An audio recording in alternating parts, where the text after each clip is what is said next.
Thank you for your patience, everyone. Welcome and thank you for joining us for our virtual community meeting for the General Hospital and West Campus Feasibility Study. We will begin in just a moment. Our meeting this evening will be in English and translated into Spanish. Also, the questions asked in Spanish will be translated into English. So at this time, please select the language of your choice, either English or Spanish, by clicking on the globe or interpretation icon in the toolbar below. As we wait to get started, we'd like to know a little bit about who's joining us. So please, as well, can you please enter the name of your organization or the community you represent in the chat? And as well, any questions you'd like us to make sure to cover this evening. So I'll ask Juliana to join us and relay that message in Spanish, please. Juliana. Buenas tardes a todos y gracias por asistir a nuestra reunión comunitaria virtual para el estudio de factibilidad del Hospital General y el Campus Oeste. Nuestra reunión comenzará puntualmente a las 5:05. La reunión será en inglés y traducida al español. Además, las preguntas en español serán traducidas al inglés, así que por favor, seleccione el idioma de su preferencia, ya sea inglés o español, haciendo clic en el globo terráqueo o el icono de interpretación. Mientras esperamos para comenzar, nos gustaría saber quién se unirá a nosotros, así que los invitamos a escribir el nombre de su organización, comunidad o la comunidad a la que pertenece en el chat y cualquier pregunta que quiera asegurarse que cubramos hoy. Muchas gracias. Alex. Thank you so much, Juliana. We look forward to, well, we see that everyone is joining us right on time, so thank you so much for joining again. So this evening, as mentioned, our meeting will be English and translated into Spanish. Also, the questions asked in Spanish, as mentioned, will be translated in English. We can't stress this enough, so please make sure that you select the proper function. To fully participate in our conversation, we request all attendees to please select the language of your choice at this time. So please do so now in the interpretation toolbar. If you are calling in by phone, unfortunately, interpretation is not available, so you'll want to join us on Zoom if you're able.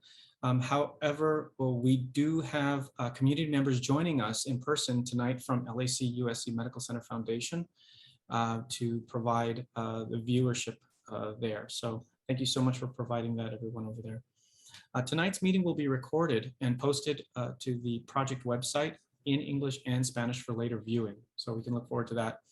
The website link will be entered into the chat for your convenience, and we'll provide it later this evening. So look forward to that.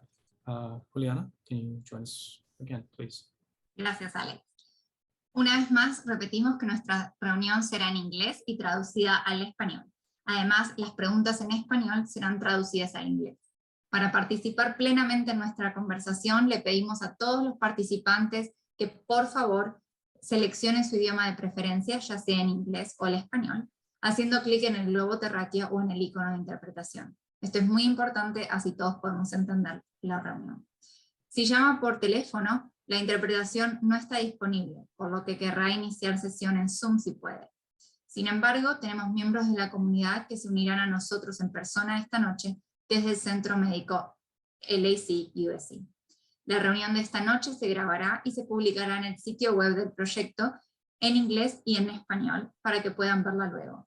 El enlace del sitio web se ingresará en el chat para su conveniencia. Muchas gracias. Alex. So, well, thank you everyone for joining us. Welcome everyone. Bienvenidos. Estamos listos para empezar. Ahora vamos a repasar cómo usar las herramientas de Zoom y las funciones durante la presentación. Get help with Zoom at any time during the meeting. This is the box typically at the bottom of your screen as well in the toolbar. We are here for your feedback. We can't stress that enough. We're looking forward to hearing from all of you. So please feel free at any time to type any questions or comments into the chat, also located in the toolbar. Please utilize that as often as possible. You may raise your hand by clicking the icon to ask questions verbally as well, and we will call on you during the Q&A periods. If you called in through your phone and are not viewing a screen, you'll have to dial *9 to raise your hand and *6 to unmute yourself, so please do so. Again, that is *9 to raise your hand, or *6 and *6 to unmute yourself if you're calling in by phone. So thank you so much. One final note, we want this meeting to be engaging and to answer all of your questions. We also want to maintain a respectful tone throughout this conversation as we listen to and learn from one another throughout. So thank you. So now let's take a moment to review our agenda for this evening's meeting. Let's see. So now that we've had a chance to say hello, we can now move on, and we're looking forward to a video message from Supervisor Hilda Solis, which will then be followed by remarks from Jorge Orozco, CEO of the LAC USC Medical Center Foundation. We will then spend our time together sharing highlights of the feasibility study with an overview of the next steps, which includes the RFP process and future community engagement efforts. We will then close with a panel conversation about the upcoming development projects planned for the LAC USC campus. As well, following each of these presentations, we will have time for all of your questions, comments to our speakers and panelists. And I'm sure that we're all looking forward to that opportunity. And now it is my privilege to open our meeting. I'd like to welcome and introduce the Executive Director of the LAC USC Medical Center Foundation, Ms. Rosa Soto. Rosa. Good evening, everyone, and thank you so much for being here. It looks like we have very good participation today, and thank you everyone who came in person and are joining us from the Medical Center Conferences Room A and B. Thank you everyone for being here, for making time out of your busy schedules.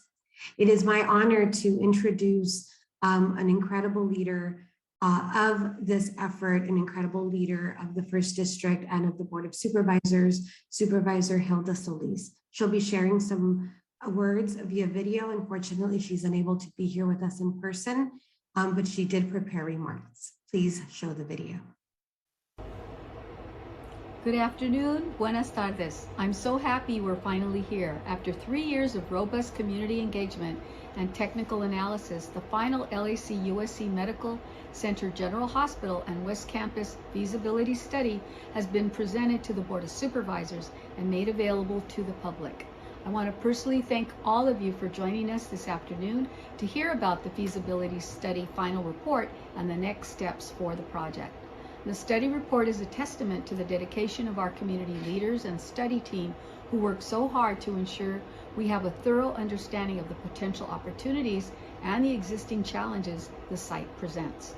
Over the past 3 years, we hosted 5 widely attended community at-large meetings, made presentations to numerous community groups, including our monthly Health Innovation Community Partnership meeting, and spread the word at pop-up events hosted across our community.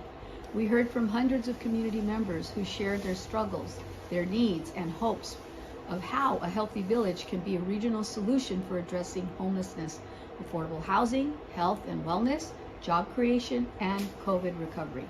Beyond this, our future campus can also include a community service hub that integrates housing supports and solutions, commercial and retail opportunities that focus on local business, community serving spaces, green energy, and a comprehensive, responsive healthcare campus.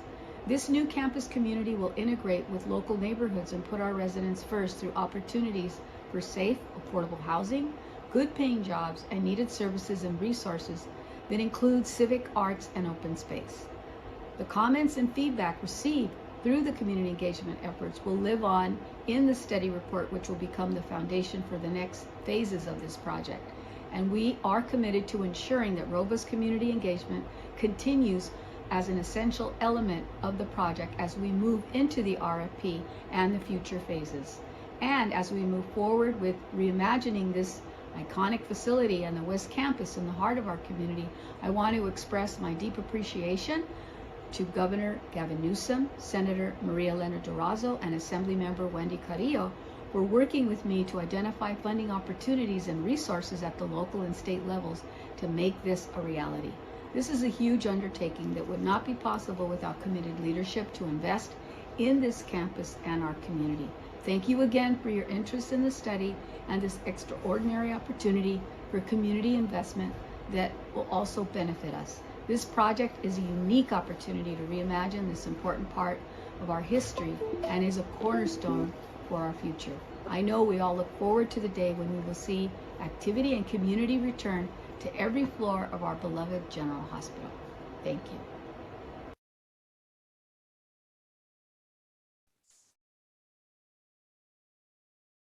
And I know we had some audio difficulties for some related to the video. I think as was shared in the chat, we will be sharing the video on the Health Innovation Community Partnership website. And hopefully you'll be able to hear her thoughts. Supervisor just sends her regards to everyone, asks for everyone to work together to continue to make this important project a reality. So we hope that you can hear her words if you go to the video at a later time that will be posted. All right, so it is now my honor and privilege to introduce an incredible leader of this campus, the LAC USC Medical Center. And we are so very proud and just grateful to the incredible efforts of the clinicians that work every single day to ensure the health and wellness of our community. Jorge, if you can please send regards to everyone, and also thank you for all of the heavy lift on COVID-19 response. Jorge? Good evening, everyone. It really is an honor and a pleasure to be here at this meeting. I first and foremost want to thank Supervisor Solis and her team for leading this effort to re-envision and reimagine what our beloved General Hospital should function into the future. And I'm also here to thank all of you. It is really important for us to be guided by your voices, be guided by your insights, be guided by your priorities. And this project really represents something that is so critical to our ability to contribute to the health of our community. Our medical center does amazing things, but its tools are limited, and we know that there are many things that contribute to individuals and community health that we cannot necessarily affect in how we deliver care. Housing is one. Mental health services and the integration of those is another. Food insecurities, poverty, job training. So we want to reimagine our campus as a medical center of the future, a medical center that is integrated with all of these other innovative tools to meet the needs of our community. And General Hospital and our West Campus is positioned to help us get there. And so I am so excited for what is happening, for us to be at this point, and really to thank all of you for your guidance in this. Thank you. Thank you so much, Jorge, for your words and for your leadership and dedication, not only to the efforts every day of the hospital, but to the efforts of our community engagement and our collaboration on projects such as this. It means the world to us at the foundation, and I know to the work that we're doing in this General Hospital feasibility study process, to have you side by side with everyone working every day. And we know you hardly miss meetings, and we appreciate that so very much. We know the lift of the hospital is a large one, and appreciate you, evermore for that. So I want to hand it back to Alex, and Alex will begin to take us through the initial highlights of the feasibility study. Alex? Thank you, Rosa. And I'd also like to extend my debt of gratitude to Jorge for his tireless efforts at LAC USC Medical Center, especially during this time, and to Supervisor Solis, always at the helm for our communities. So thank you. Now on to the main event. We are here today to update you, the community, on the final feasibility study, what is in the study itself, and the next steps for the projects on the LAC USC Medical Center campus. Joining me for this presentation will be Kelly Quinn, manager in the LA County Chief Executive Office, Rosa Soto, and Yolanda Duarte and Ari Gutierrez Arambila, two of our dedicated members of our Community Engagement Steering Committee. Thank you for joining us this evening.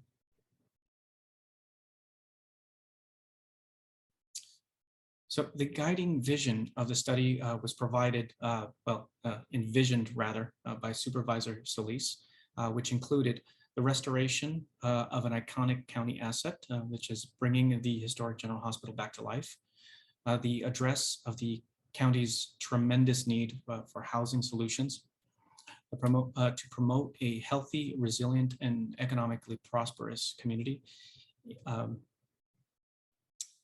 Excuse me. And to provide complementary services to the medical center and wellness center and restorative care village alike.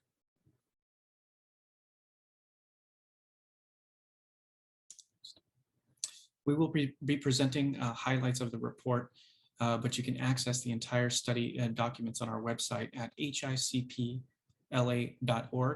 It's really exciting to see that this project has come to fruition, the study rather has come to fruition. So I really hope that all of you have a chance to take a look at the document in its entirety. Next.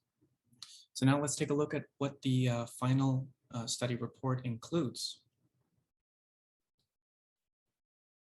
Here we have the study's table of contents, and you'll see that, the contents.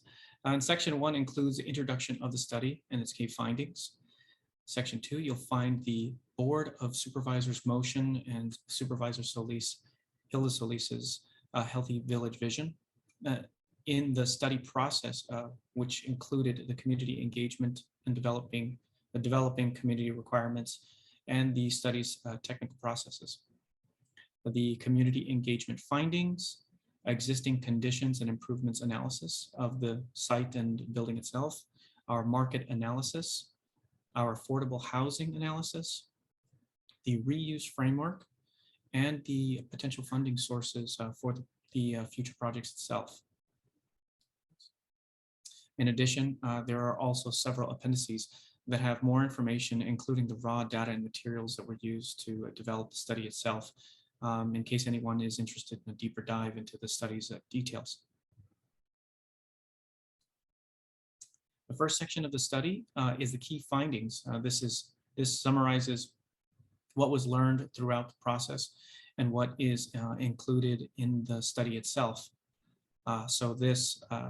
These key findings I will share. The General Hospital and some of the areas of the West Campus are underutilized and present an opportunity to meet pressing needs of the community and the region.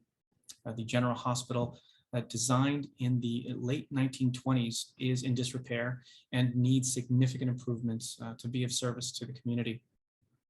Most of the 1.2 million square foot building is vacant and deteriorating.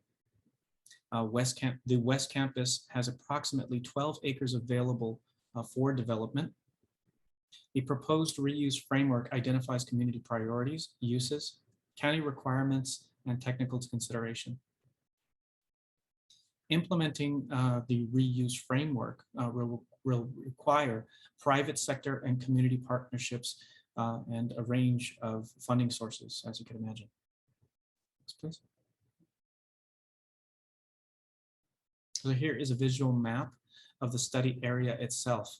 All the sections in blue were the areas being considered for redevelopment as part of the feasibility study.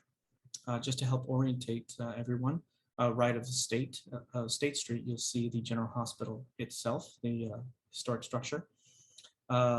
Left of State Street, bordered by Marengo, Mission, Zonal, you'll see the three properties considered as part of the redevelopment areas, making up that total 12 acres that we're referring to.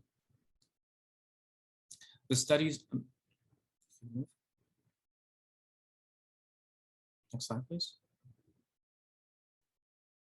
The study's main conclusion is called a reuse framework, which outlines the potential uses for the site. taking into consideration the many important factors that need to be balanced to result in a viable project. These include the community priorities and uses, as you'll see in there, the county requirements and technical considerations within consideration to the needs of the LAC Medical Center Foundation, the respective surrounding communities, and the County of Los Angeles as a whole. So we will review each of these elements of the reuse framework during the presentation. And to tell us a little bit more about the community engagement process, I'd like to now invite a couple of our dedicated members of our Community Engagement Steering Committee, Yolanda Duarte and Ari Gutierrez Arambula, to join us and present information on the process of community engagement, as well as what we've learned. Thank you, Alex. It was clearly a pleasure to serve on the Community Engagement Steering Committee. Let me speak to the process a little bit. And we wanted to hear from as many people as we could. So we got to hear about the needs and the struggles and even the hopes for redeveloping the General Hospital building and the undeveloped spaces on the West Campus, as you outlined earlier. This project has so much potential, and Supervisor Solis wanted to be sure that this opportunity would serve and benefit all of our community, and that was a first priority for her. The community around the LAUSC Medical Center has seen many projects, and throughout the years, we've heard back from our residents that they weren't included or they felt left out. So we wanted to make sure that we were including the community in the decision-making process, and that was going to affect them personally, that was going to affect their neighborhoods, their families, and of course, their well-being. We went out of our way to hear directly from the community residents about everything that was affecting our families, our community services, our businesses. The steering committee oversaw a plan to reach the community in multiple ways. And you can see from this image that all the different ways in which we reached out. We hosted large events, gave presentations to local neighborhood groups, as well as making everything available on the website. And that so that anyone could visit that wanted to find out more about what was happening and just how to get involved. Next slide.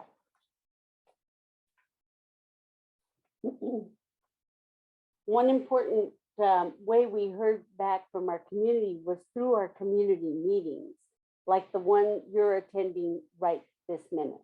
We hosted 5 meetings in total to connect with the local residents and the stakeholders at all the different locations across the community. We had more than 100 attendees at every one of those meetings. Community members, just like you, gave their time to participate in the process and make their voices heard. Each meeting helped introduce the study process, the opportunity, the goals, and served as a way to collect feedback, vital feedback from you, and of course, any new ideas that we hadn't thought of. Through our 5 meetings, we received thousands of comments and feedback that helped create a set of priorities for the study. Next slide. This is a really difficult slide to read, I know, and I apologize, but as Alex mentioned, you can log on to our website and really take some time to study all the results. But on that bottom right-hand corner is a map. And at the meetings, this is an example of how we collected some of our data.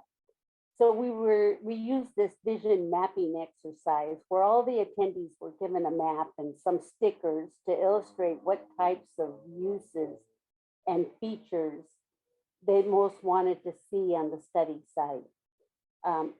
Thank you. We had 83 maps completed with almost 2,000 stickers showing the priority uses and preferred placement on the campuses for affordable housing, for youth after school centers, for senior centers, small space for small businesses, community gardens, and much, much more. As you can see, given LA, rental housing and parking were one of the top 2 items, and that didn't surprise us at all. This data was collected and compiled to tell the story of our community and what we wanted to see around our medical campus and what we wanted the medical campus to be. To tell us more about what we learned through this process, I'd like to ask my fellow community engagement steering committee partner, Adi, to walk us through the next few slides.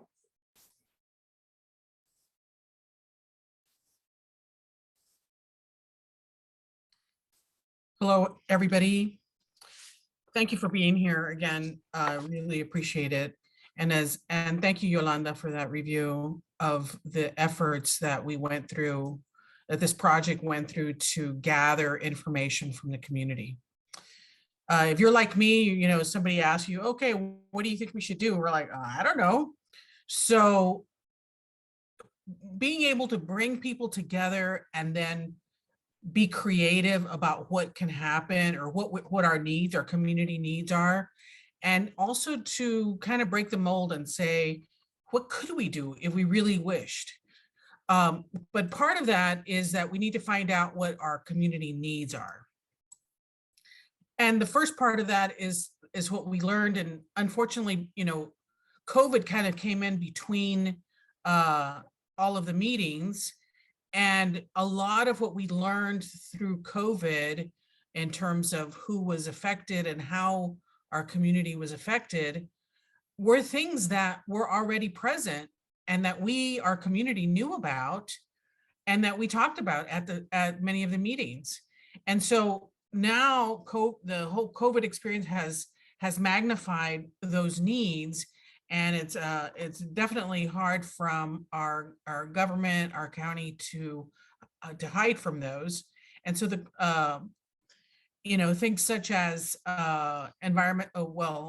food insecurity, not having healthy food in our area, also the issues around gentrification, not being able to find affordable housing. And one of the big questions that everybody always asks, affordable to who?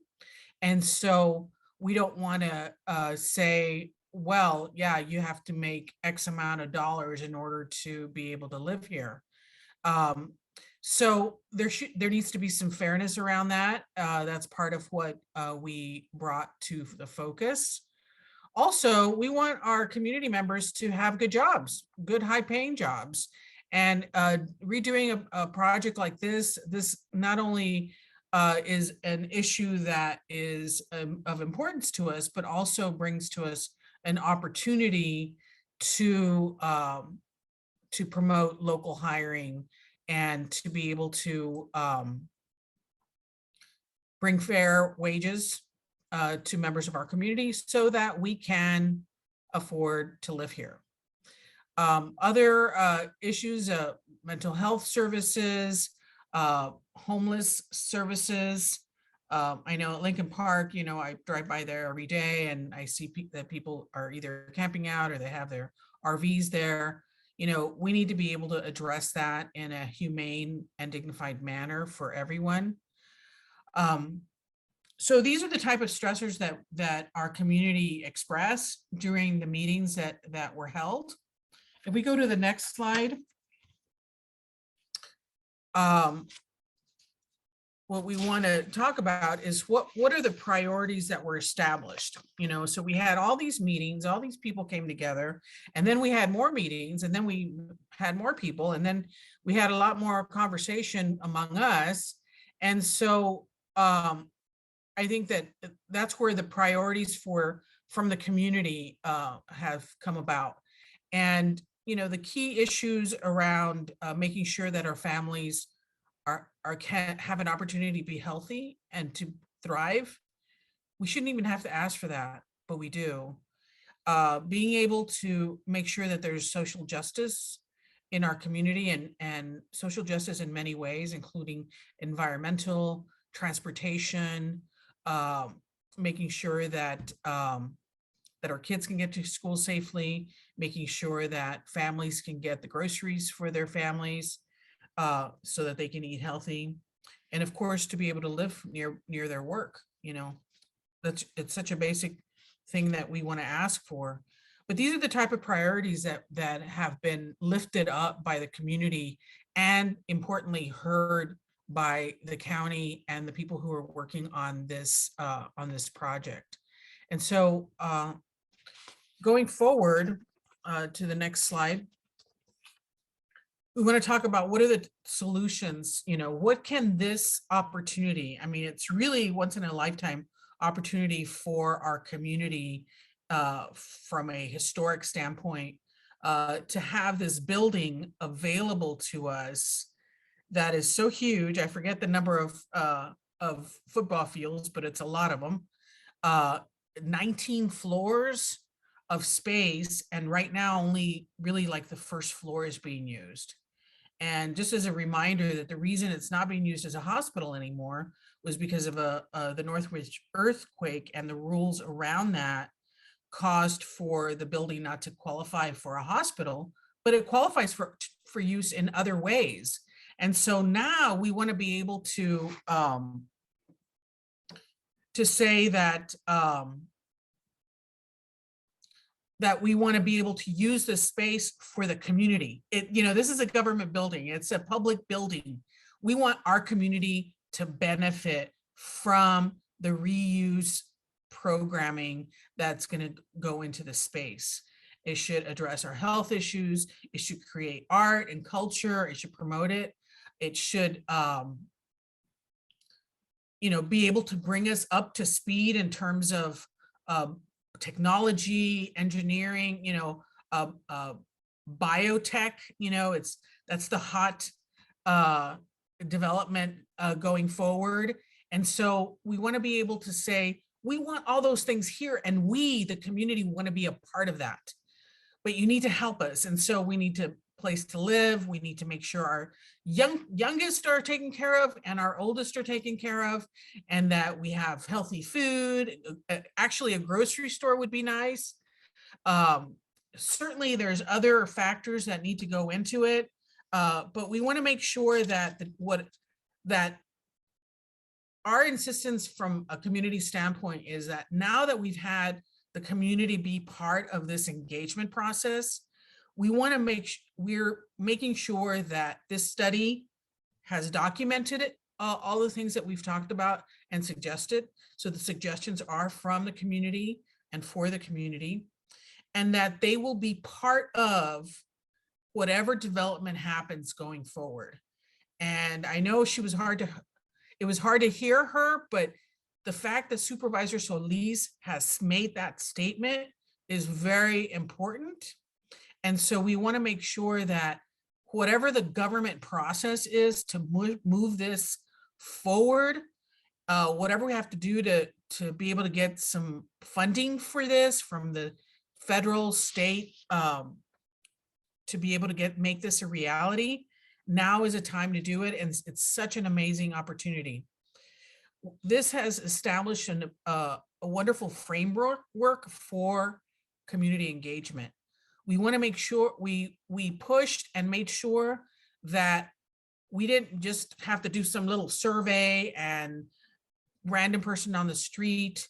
We wanted to make sure that we truly engaged diverse members of the community, and they were able to be heard, and their comments were documented and recorded and are now part of the actual plan. So I think that's the biggest lesson from all this, and the biggest message that we want to impart today is that, this is the last of the official engagement meetings, pre-building, pre-reuse, and hopefully it does get approved. We might have to give a little push to the elected officials to make it happen and to get the funding.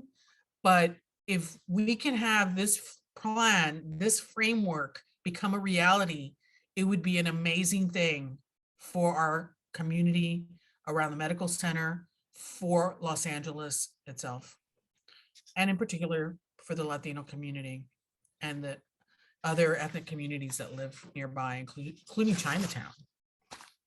So Kelly, Ms. Quinn, if you could please take us to the next level and share with us how we go forward.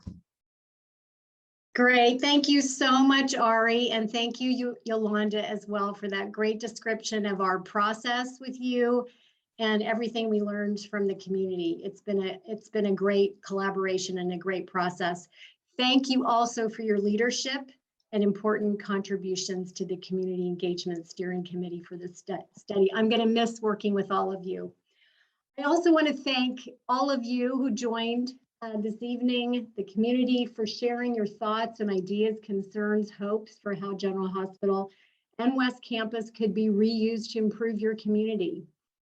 I hope by hearing just a little bit from Ari and Yolanda about the community engagement process and findings that we've whet your appetite for reviewing the community engagement appendix, which at almost 320 pages provides substantial documentation for all aspects of the community engagement process. So good evening and welcome everyone. I'm Kelly Quinn, again, the manager of the Master Planning Division of the Los Angeles County's Chief Executive Office. My team and I were responsible for delivering the study to the Board of Supervisors at the end of April, and we are so excited to be with you tonight. I'm going to take you through a handful of slides summarizing the study's technical portions and a little bit about the county requirements, both of which are part of the reuse framework that Alex described. And I'm going to start with this slide. So all technical studies start with answering a basic question. What is there now? We call that existing conditions. This part of the study identifies the current condition of General Hospital and West Campus, including all the buildings and their systems and the site conditions. And it's a large area, as Alex said. And Ari, I don't remember the football field count, but it's 1.2 million square feet. It's a very, very big building. This analysis helps us understand what type of improvements might be necessary to redevelop both West Campus and General Hospital for housing and other uses. To study a building as old and as large as General Hospital and to understand West Campus, we hired a technical consultant named AECOM to gather a team with expertise in all the areas shown here, including environmental, I won't read them all, historic resources, mechanical, electrical, and plumbing, and structural, among others. While the study summarizes the results of the technical analysis at a very high level, several appendices provide a lot more detail, including Appendix C, historic analysis with a focus not only on General Hospital, but also on the tunnel and the pharmacy building. Appendix D, which is existing conditions, and Appendix E on the improvements analysis. Next slide, please. The study also includes a market analysis, which is a study of the existing property and surrounding area demographics, real estate and business uses, job types, and economic drivers to help assess future trends, to better inform community members, stakeholders, property and business owners, and government staff and leadership. The market analysis was undertaken to help identify potential uses which might be viable at General Hospital and West Campus. Key findings include a strong demand for market rate housing in the area and thus an even higher need for affordable housing to counterbalance recent market rate housing development. Also, the market area has a larger average household size and a lower median household income than LA County as a whole. And new development in General Hospital and West Campus would create new opportunities for communities serving retail, dining, entertainment, and other services. The market analysis summary is supported by Appendix F with about 150 pages, and I encourage you to review it when you have time. Next slide, please. Affordable housing was called out by the supervisor in her 2018 board motion directing the chief executive office to prepare the study. And the report summarizes the affordable housing analysis, which is detailed in Appendix G. The analysis states that many residents pay a disproportionate amount of money for their rent compared to what they earn, which indicates a clear need for more affordable housing in the vicinity of the medical center. Using General Hospital and West Campus for affordable housing should qualify for several funding and financing opportunities based on location, potential community benefits, and the potential to reach certain populations. I want to stress that a redevelopment initiative of this scale will require creative financing to make affordable housing a feasible option. Next slide. The county identified its fundamental requirements in the reuse of General Hospital and West Campus during the study process. These are to maintain General Hospital and make better use of the underutilized West Campus area, continue to operate multiple public facilities on the campus, relocate county and other functions now located on site, including the 4 lower floors of General Hospital, when the future development plans are finalized, provide a secondary helipad on West Campus, ensure the renovation of General Hospital meets all applicable building codes for residential and mixed-use facilities, and ensure any reuse plan implements various board policies such as community benefits and local and targeted worker hire policies, as well as goals of the countywide sustainability plan. My study lead, Ivan Matthews, and I will be available later to answer any questions you have. Rosa will now rejoin us to complete the presentation on the study.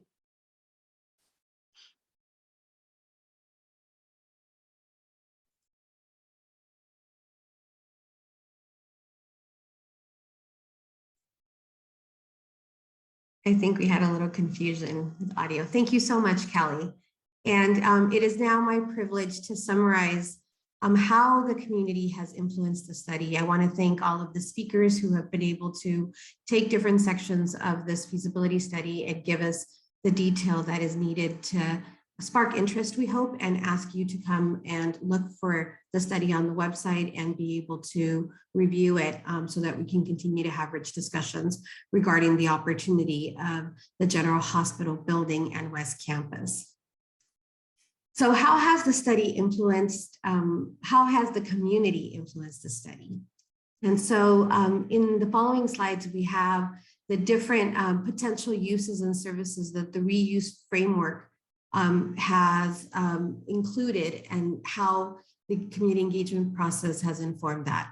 In particular, in housing, we have heard loud and clear that housing is of utmost priority to this community. Housing for deeply, extremely, and low income, very low income community members, and that being essential. Community serving spaces, ensuring that there is a livable and inclusive and dynamic experience for those that are coming to become part of the campus community. Things like our senior center, after school science and technology, social enterprise. And we're heartened to see the diversity of community that are on today's meeting.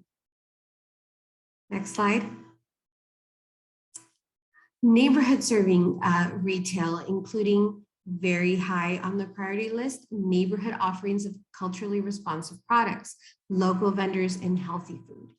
Office space, particularly for job opportunities at multi-levels and multi-incomes. Open spaces, art and culture spaces, community gardens, and pocket parks. We know that we are a center of the community that surrounds our campus, and we want to make sure that it isn't only accessible to those who come and participate in the campus, but also to the surrounding community. Next slide. So it's really important that we continue to stay involved. It's important that we continue to dialogue. I want to invite, I've been reading some of the chat comments. There'll be more time for us to respond, but we are inviting you to continue to participate in the Health Innovation Community Partnership. This is a partnership meeting that happens every first Friday of the month. We will put additional information in the chat and in a future slide. So thank you everyone so much for your commitment to this.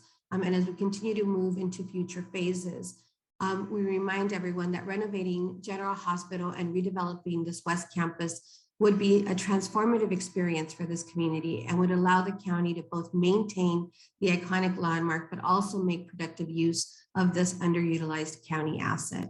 But truly advancing a project of this scale will require collaboration at various levels of community, government, and our private sector. So we ask each of you to stay informed, to stay involved. If this is your first meeting, we hope that you are learning a lot about what's transpired. And we are not saying in any way, as a study team, as a community engagement team, or even through the Community Engagement Steering Committee, that we have done everything that we need to do to engage community. We know there are still community partners that are still not at the table, and we will do what we can to continue to invite you to the table, to continue to send out information. And we also will be knocking on doors. And then for the entire last 2 weeks, we've had community health workers going door to door in the surrounding community and letting people know about this. So having a platform today where people can come to the table and, in person and live like we have in conference room A and B, a shout out to all of you there. Thank you for being here in person. Will make the opportunity of working together more possible as our campus continues to open up and as the work that we are doing continues to become more in person. So again, thank you everyone for your commitment. And we are now moving into informing you of how we can continue to give feedback on the study. So I will hand it over to, who is next? Me. Yes, I like Heather. Thank you, Heather. Over to you. You're welcome, Rosa. Good evening, everyone. We're so excited to have such a strong turnout tonight, so much interest in our study and in next steps for both this project as well as other campus projects. So first and foremost, we want to make sure everyone's informed about where you can go for a full, complete copy of the study documents and materials. That is on our website, hicpla.org. In addition to the materials that are up there right now, a recording of this meeting, the PowerPoints from this meeting, and a log of the questions and comments received will be posted to the website within about a week. So please check back on that website for additional information. And if you join our mailing list, we'll make sure to send out an announcement when everything is posted online. Next slide. But right away, as soon as you receive your copy of the feasibility study, we invite you to leave your feedback and share with us your thoughts and reflections on what's included and what you'd like to learn more about. So please take a minute on our website to fill out our comment card so we can capture your feedback on the study. Next slide, please. But here we are. It's time for the most important portion of our presentation, which is hearing from you and letting you ask questions of our expert panel. This portion of our program is really to focus in on the feasibility study itself. So we'd love to hear that feedback of the study, the questions that you'd love us to dig in a little more deeply on. After this section of Q&A, we're going to pivot into a presentation on the RFP itself, which is the next stage of the process for General Hospital and West Campus. And after that, we're going to have a conversation about other projects that are happening on the campus that collectively come together to create a new campus, a healthcare campus of the future that really blends with the community and provides an array of community services and benefits and amenities. But as I mentioned, now is the time for your questions. So please raise your hand via your Zoom icon and we will call upon you. You're also welcome to leave a comment or a question in the chat. We will read questions aloud and hope to get to as many as possible. For those joining us via our live stream at the Medical Center campus, we have comment cards. Please fill out your comment card and hand it to your event host, and she will read the question aloud when we call upon your room. If you're dialing in by phone and you'd like to raise your hand, please dial *9. We will call upon you by the last 4 digits of your phone number, and then you will dial *6 to unmute yourself. If you're having technical difficulties of any kind, please reach out to the chat and one of our team members will do their best to assist you. But with that, we want to kick it off and start taking some of your questions. So I'll ask my colleague Elijah to identify our first questioner. Elijah. Yes, so first we'll be starting off with Sarah Clendening. So please, Clara, unmute yourself and ask your question. Hi, thank you for having this meeting. When Women's and Children's Hospital was demolished this past year, the contractor that was hired to do the demo work, they weren't really hosing down the piles, mitigating the pollution, right? So this big cloud of dust for a week was blowing over our neighborhood, especially into the apartments on workmen of a lot of working low-income families during COVID. And the cut smog people were called, AQMD. So what can the county do to assure the people of Lincoln Heights that, they're not breathing in asbestos, for instance? Is there something that can be changed from the women, like, can the county step it up since the last demo kind of was pretty toxic? That's my question. Yeah, thank you, Sarah, for your question and your concern. I believe we have a couple representatives from our Department of Public Works. Alicia or Parisa, would you be ready to respond to Sarah's question? Yeah, certainly, Heather. So let me just start off. Sarah, thank you so much for your question. And thank you for pointing out some of those things that, as you've experienced, you think can be improved on. And we certainly would be looking to do that with any additional efforts. So I want to speak a little bit to the Women's and Children's demolition process so that hopefully we can put out information. Not to say that your experience is any different, but I do want to put out some information. So with Women's and Children's Hospital, we took down the structure. Before we take structures down, we inventory and we sample the contents of the building, which means the building materials also. So we do all this testing so that we can determine more or less where the hazardous material is, the quantity of it, so that it can be removed methodically. So while a building comes down, and you will get dust, which we also do measures that we call best practices, which means we do a lot of watering. To keep dust down, the best thing is to keep it wet, and that gives it weight and it stays down.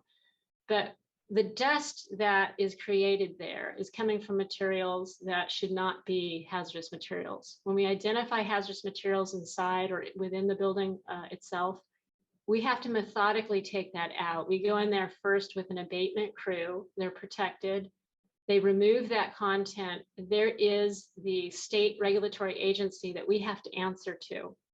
So we conduct that work with a monitor who's there to make sure that the work is conducted in accordance with those regulations, and they sign off on a manifest that says, here's how the work was conducted, here's the content that was removed, this is how it was packaged, and it was taken from the site on this date to this location. So it's a very regulated and methodical process to take any kind of hazmat out of the building. So I want to put that out there just as an understanding of how the process goes. Well, you may see, a large operation out there and it's demolition. That's what it looks like from anyone's point of view. There are stages of the demolition that we go through to make sure that those things are taken care of properly. Now, the dust that you do see coming, there's two, we had phone calls, we did take a look into that. So we did talk to the contractor. We had several meetings to make sure that they were doing everything they could to keep the dust down. We did see on some occasions that the dust was actually being perceived as dust, and it was the mist that was coming out of the water spray down. So I'm not taking away that there was dust that we were certainly creating and doing our best to mitigate that. But we also had a lot of steam, or not steam, but mist that was coming out of the water, and it does look like dust. So I want to just let you know that dust control is one of the main things that we focus on whenever we do some sort of demolition or anything that we think can create an airborne situation. We certainly will be doing that with any future projects coming up. So I don't know if there's anybody else who wants to join in on that. Kelly, I don't know if you have anything to add. No, thank you, Alicia. I mean, the developer would be required to meet those basic best practices. I think we should move on to another question. Sounds great. Elijah. Yes, next we have a question from one of our live stream rooms. So please unmute yourself and ask your question. Dayanara, if you could ask your question from conference room B. Hola, buenas tardes. La pregunta es de Good afternoon. The question is from Ana Hernandez. ¿Cómo puede aplicar para la vivienda en el hospital y cómo puedo involucrarme para ayudar a la comunidad? How can I apply for the housing inside the hospital? And how can I get involved to help the community? Thank you, Anna. Who might be ready to respond to Anna's question?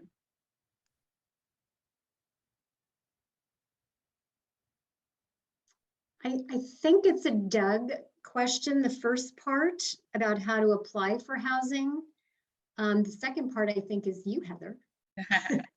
This is true. Yes, I think at this moment in time, the housing is, of course, not yet developed. And so there isn't any kind of waiting list yet, Anna. We're very excited that the potential exists, and hopefully in the next few years, it will become a reality. Doug, I don't know if you want to weigh in on that sense of timing. I know you'll be sharing more in your presentation a little bit later. So maybe, Anna, we can reference that a little bit later in our presentation when we dig in on the specifics in the RFP and what those next phases are. In terms of staying connected to this project and supporting the community, well, you're doing exactly the right thing today. Please continue to join us at meetings like this. If you can, attend our meetings on first Fridays of every month at the Health Innovation Community Partnership. That is the table where we invite our community to come and talk to members of our county agencies, our community-based partners, to really explore a shared understanding and agreement around the projects and priorities of the campus and the surrounding neighborhoods. So at this moment, no opportunity to get on a waiting list today, but we'll talk a little bit more about that and the opportunities in the near future at a later point in the presentation. So with that, Elijah, let's go to our next question, please. Next, we have Monica Mejia. So Monica, please unmute yourself and ask your question. Hello, everybody. Thanks so much for hosting this. So I'm with ELAC. We're East LA Community Corporation. We're an affordable housing and financial services nonprofit in East LA and Boyle Heights. And I guess what I was sort of wondering about is, I love our supervisor's vision in this document, in the feasibility study. But I just haven't seen in this document that there's a county requirement of affordable housing, and a county requirement at a certain level, like a high percent, 50%, 75%, a county requirement. And I'm just sort of worried that this, we're going to push out the RFP, and after that, it's up to other developers to come up with the target affordable housing. And so I guess I just sort of wondering, is it possible the county could actually set a minimum affordable housing target for this development? So I think let's try a two-part answer. I think I'll start with the study portion of that, and then I'll turn it over to Doug, and Rosa may want to chime in as well. Thanks, Monica, for your question and for joining us today. So the study goal was really to provide this reuse framework to capture everything we've heard from the community, identify all the technical requirements for this vast building and area that we've been looking at, and then identify those key county requirements. So the study does not identify a minimum requirement. There are various statutes and regulations that would identify a minimum later in the process. And that minimum could range anywhere from 15 to 40%. But I want to turn it over to Doug to describe kind of the RFP development process. That's great, Kelly. I appreciate the opportunity to answer that question. So the way we're going to find the most aggressive number of units for affordable housing and the most aggressive percentage of affordability within those units is through that competitive process in the RFP. So to answer your question directly, there's got to be a standard going into the RFP, an expectation. And this is what we are literally just in the very beginning of this process in the RFP. So what we want to do in the RFP is certainly identify and prioritize what the initiatives are coming out of all this community engagement. And certainly at the very, very top, and honestly, these list of questions are clearly reinforcing the fact that we need not just affordable housing, but deeply affordable housing. This is an expectation that we will put into the platform of the RFP, upon which it'll be presented to the proposing developers in a way where they know that in a competitive environment, they are going to have to sharpen their pencils in order to compete against other developer teams to come up with the greatest number of affordable units. And remember, there's a side element to that, a complement to that, which is the greatest percentage of affordability. So we're not going to go in with a prescriptive number of units or a prescriptive a percentage of deeply affordable. We will go in with a significantly clear expectation that is what we want these developers to compete on. And I will go next, but I just wanted to ask Doug, there's a comment in the chat about your role. Can you share your role? I know you'll be speaking in a bit, but you can remind folks about your role in the next phase. Hi, everybody. I'm Doug Cohen. I'm the program manager for a brand new county department called the Department of Economic Opportunity. We've been tasked with managing several large capital projects, of which this is by far the most significant. But also one of the more significant elements about this is just this meeting right here. There's no other capital project that you can point to that has this level of community engagement. And as the manager of the RFP process, one of the elements of my assignment is to incorporate this vast community engagement process into the RFP. And that is something that we're going to talk about a little bit more when I actually walk through those slides. I'll hand it back to you, Rosa. Thank you, Doug. I just want to reiterate, the summary comments about how the community has changed the study.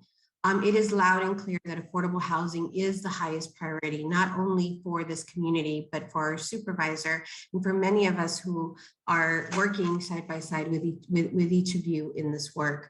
So I know that it will continue to be elevated as the most important priority.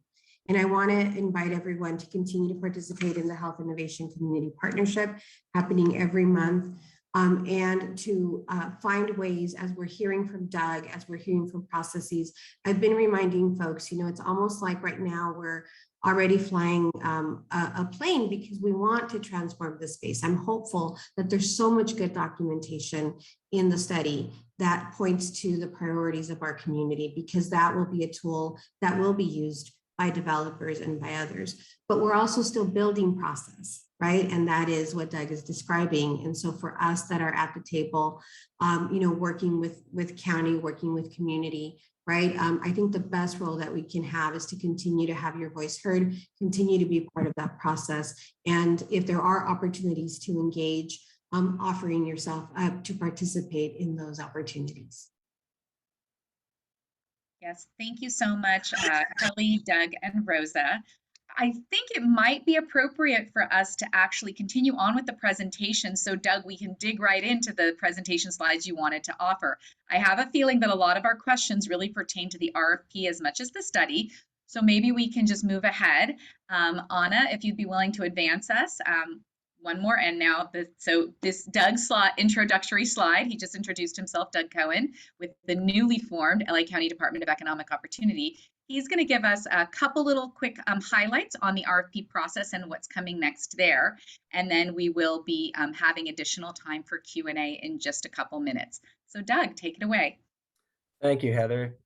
So we've got a couple of slides here to actually guide us through this RFP process. And I think in past meetings, we've seen these slides look a little bit familiar. But essentially, let's just get back to, for people who are first coming to these meetings, what an RFP is. So an RFP is a request for proposals, and it's a document that details the project requirements for the developers. And again, the requirements are coming from the county, and the county is incorporating all of its expectations into those requirements. But there is going to be a difference between requirements and expectations. I really want to underscore that, because this is a competitive environment. And so what we want to do is we want to require certain things without a doubt, but beyond the requirements, we want to set expectations that are beyond the requirements. We don't want a situation in which developers are simply showing up to give us price points to meet a minimum. We want the proposers to compete against each other to maximize just what their efficiencies are. And so when it comes into various elements, such as affordable housing, which we've already talked about, but we also clearly in these chats, you're seeing a great preponderance on the contracting, local hire. All of these elements are going to come in as requirements, but then they're going to be advanced through expectations. And so the RFP is a document that provides the developers what these requirements are.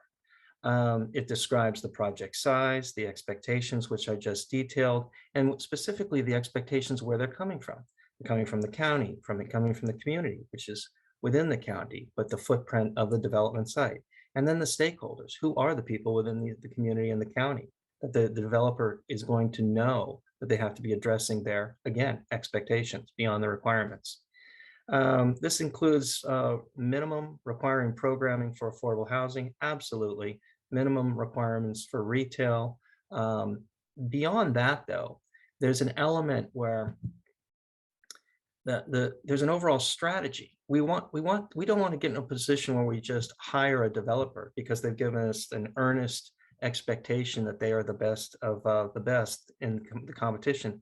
We want to make sure that we've assigned a structure that they've obligated themselves to upon selection, where we can expect the most expedited delivery timelines for the overall build out of the development. So again, timeline is a significant capacity. We can all talk about having wonderful expectations, but it would be nice if it happens in our lifetime, not in our grandchildren's lifetime. And so the timeline really is an issue that is prioritized in this.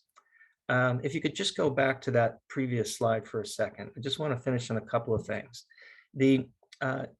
Again, the RFP, the goal is to attract multiple qualified developers. Remember, this is a competitive environment. If we do our job correctly, and there's a big challenge that we have here, but if we do our job correctly, we don't just set expectations. We set expectations in a way that motivates developers to come in with their proposals. These are very significant. This is a very significant document. Yes. Doug, really quickly, there's a very bad feedback echo on your line. I'm not sure entirely what's happening. You were fine when we did sound check, but something's happened. Oh, I'm sorry. Do you have your phone on or something else? No, I'm getting absolutely nothing on my end either. I apologize. Yeah, I have no phones on or anything. Heather, this is Kelly. I'm not hearing it. Let's keep going on. Let's keep going on then. Okay, thank you. I'm going to sign out of the back channel.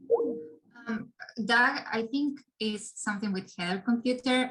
We all can hear you fine. Okay, good. I've signed out. There was a back channel. I signed out of that just in case.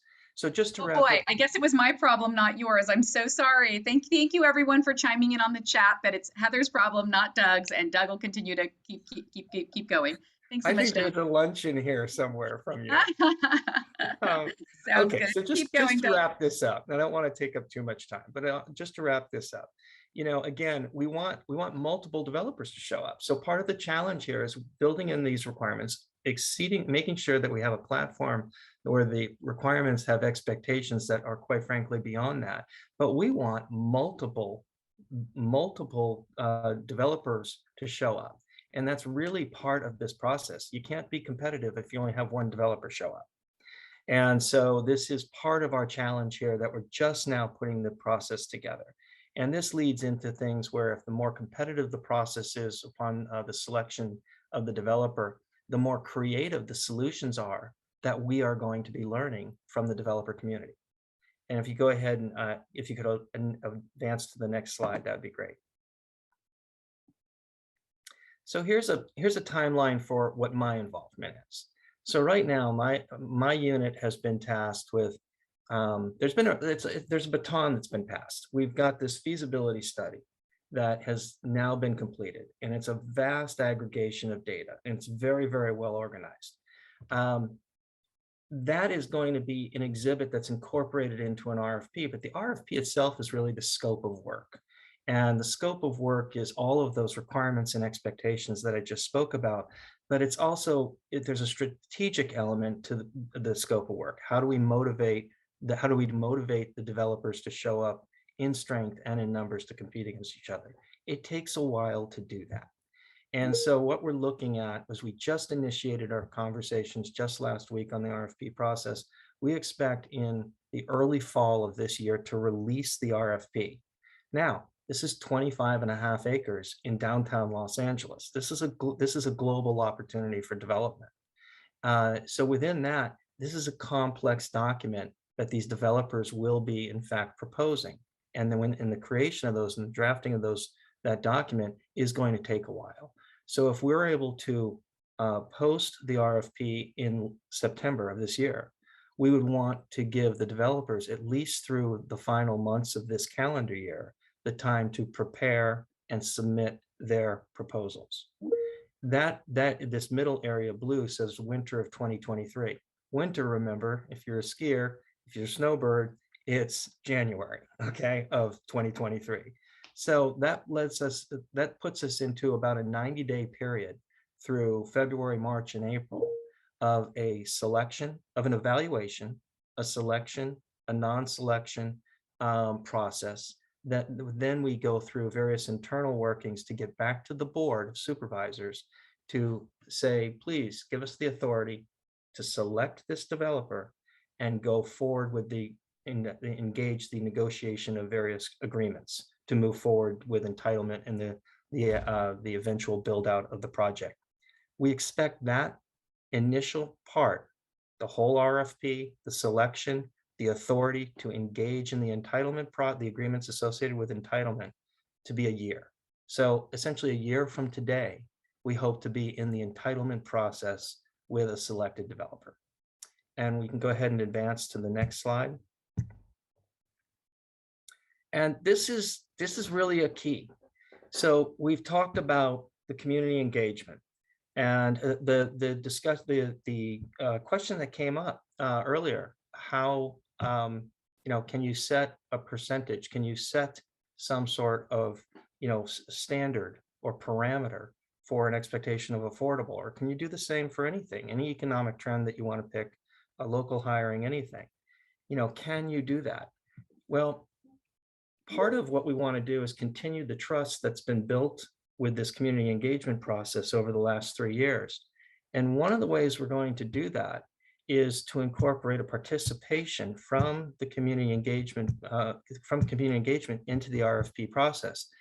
If you're aware of how the RFP process works, you'll know just how unique a set of circumstances that is that I just spoke of. So we're working closely with County Council, who gives us our guidance on legal matters, and the foundation of the hospital and other internal workings within the county to identify how we can incorporate members from the community engagement to be part of the true participant in the RFP process. Now, this is unique in two ways. One is in the drafting, the finalization of the RFP. what those expectations are and requirements, what we talked about, what goes into the RFP. We want to be able to incorporate the community engagement piece into that. That's not something that's typically done. This is actually true involvement in the RFP creation. The second thing would be also part of a review and recommendation on the proposals. So once the proposals are actually in and being reviewed and assessed and scored, part of that. And so we have some internal workings. We think we've got a pretty good template that we're moving forward on, but that is essentially what we're looking at doing, is a true participatory role from the community engagement in both the drafting of the finalization of the RFP and the recommendation process for the selected developer. And I think we can wrap it up right now. I will go ahead and hand it back to you, Heather. Yes, thank you so much, Doug. I wonder if we have one or two questions for Doug right now, and then we'll move into the rest of our presentation. I see we do have a hand raised. We did have a hand raised. Elijah, oh, a couple. I see a couple hands raised. So we will take the two questions I see right now in the chat, if you don't mind, Doug. You're going to have to tell me. You're going to have to tell me what it is, because if you recall, somebody said they were having interference, so I turned off the back channel. I'm so sorry. It's quite all right. Elijah, would you go ahead and unmute Alicia so that she may ask her question? Alicia, please unmute yourself and ask your question. Sí, buenas tardes. Mi nombre es Alicia Godínez y soy residente del este de Los Ángeles. Good afternoon. I'm Alicia Godínez. I'm a resident of East LA. I'd like to know, I like your presentation, but I'd like to know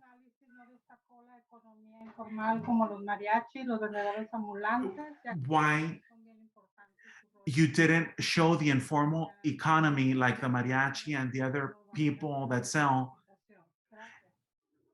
They're also part of the community and they also need training. Thank you. Thank you so much, Alicia, for your question. I feel like Gracias, that might be Alicia.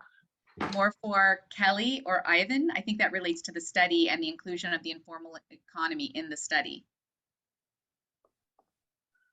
I'm trying to get my video started. Oops, almost. You were there for a minute. You flashed by.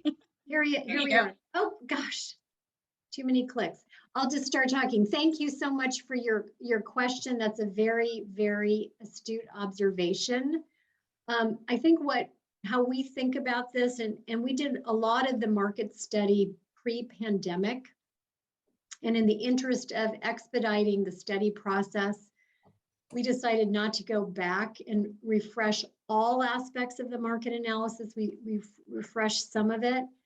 And what I want to say is that we expect that any developer entity that is serious about looking at this opportunity would conduct their own market analysis and likely include just what you said, that informal economy. I think we also recognized in our process that in relation to food insecurity and other issues and other interests that were expressed, that there are many opportunities on campus for food carts and other types of kind of less formal economy businesses to thrive. So I hope that answers your question. We expect the RFP process to require additional market analysis. Thank you, Kelly. Let's go ahead and invite Vivian to ask her question. Elijah, can you go ahead and unmute Vivian? Vivian, please unmute yourself and ask your question.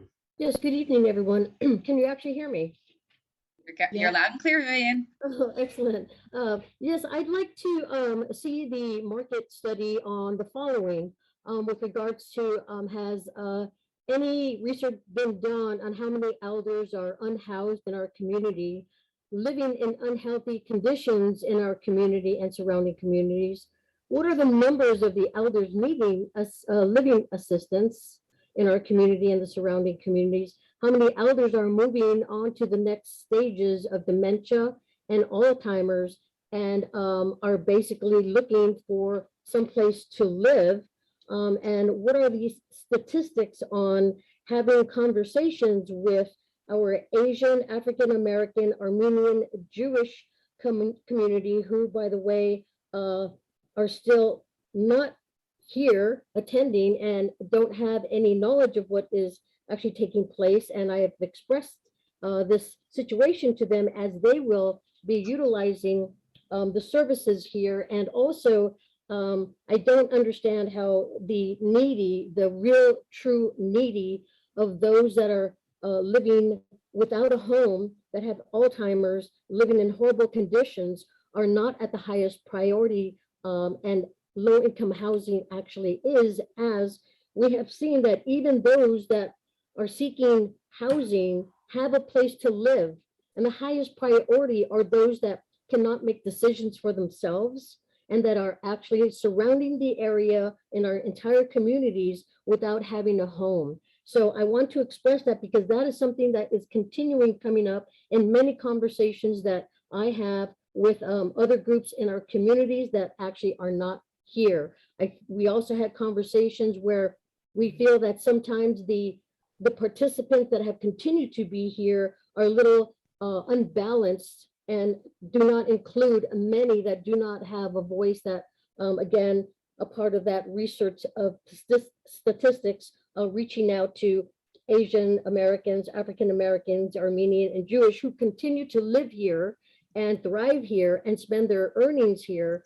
I think, if anything, we should continue to do more outreach to get them to the table, as we need to hear from the majority, or actually we need to hear from everyone, not just those that are constantly here all the time, and others are left silent.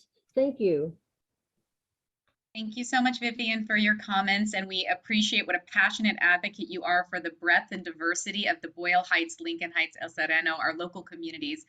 You are so eloquent in speaking for those that are really among the most vulnerable members of our society and community.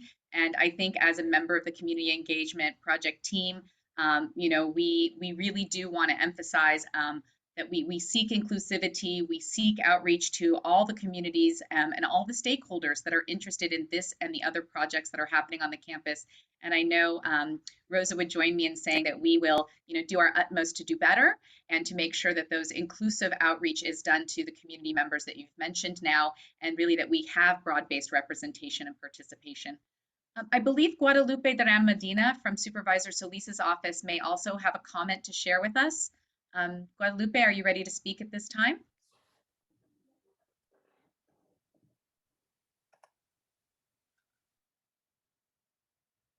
Guadalupe, I'm sorry, we're having difficulty hearing you if you are unmuting yourself.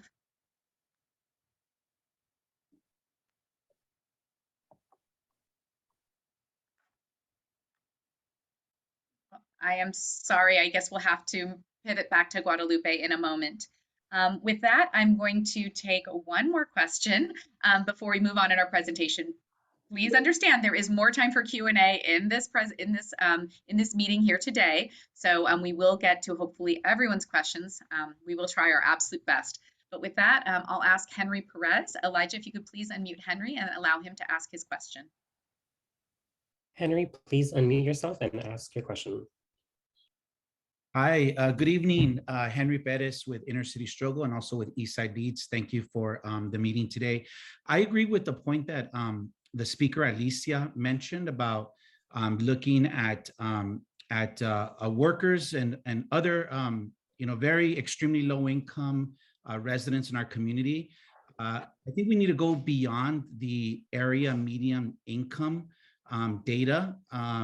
As a community that has been experiencing gentrification for over 10 years, we know that there's a huge income gap of residents that are more higher income, and we have a majority of residents that are in the extremely low income bracket.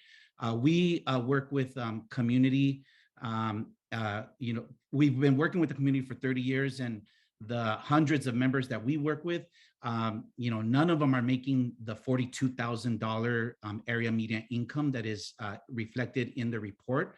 So I think we need to look at other data to ensure that we achieve true equity in this project for our most vulnerable and lowest income residents.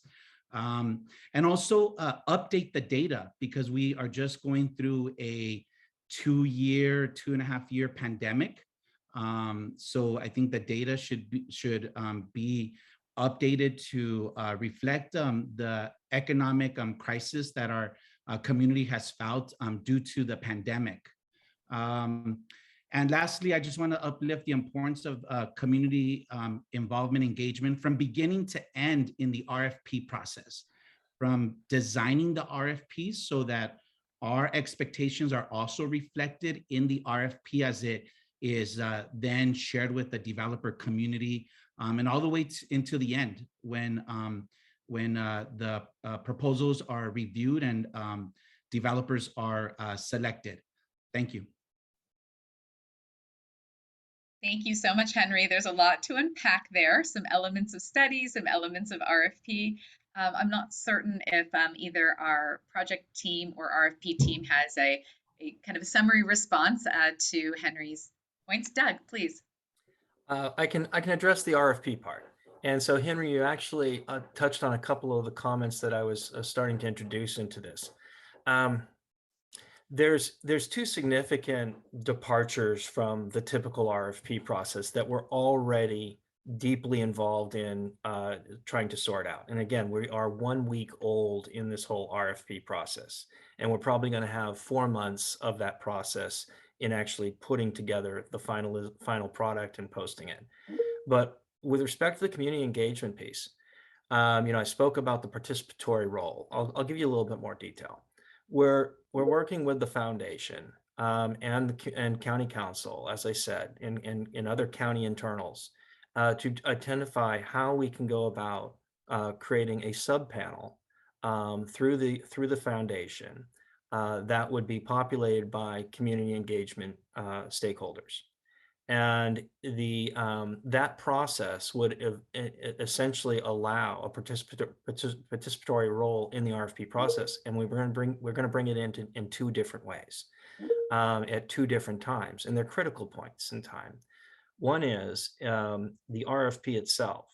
If we're able to bring in that sub-panel component at a time where we've already started to formulate a scope of work, and we take a step back and we want to take a kind of poll the developer community as to how things are from their perspective, so that we can finalize this RFP document and really know that it's in tune with the expectations and motivations in the developer community. It would be great at that time to have that sub-panel of community engagement stakeholders selected, placed, and they would be part of that process in engaging in the developer community. And remember, this is before the draft is even completed and finalized. That is really significant and unique. The second part would come at the tail end of all this. When I say the tail end of the RFP process, where we're looking at the review, the assessment, and the scoring and selection of the developer proposals. And in that situation, again, what we're looking at doing is formulating and structuring the RFP proposals in a way where that when they come in, in isolated severable sections for review and recommendation. And so with respect to, let's call it a community benefits assessment. And the reason I say let's call it that, Henry, is we're literally, like Rosa said, we're flying the plane as we're making it right now. But the idea here is that there would be a community benefits assessment. That's just the terminology I'm giving it at this time. And of course, it would envelop all of the expectations that this 3.5 years of community engagement is.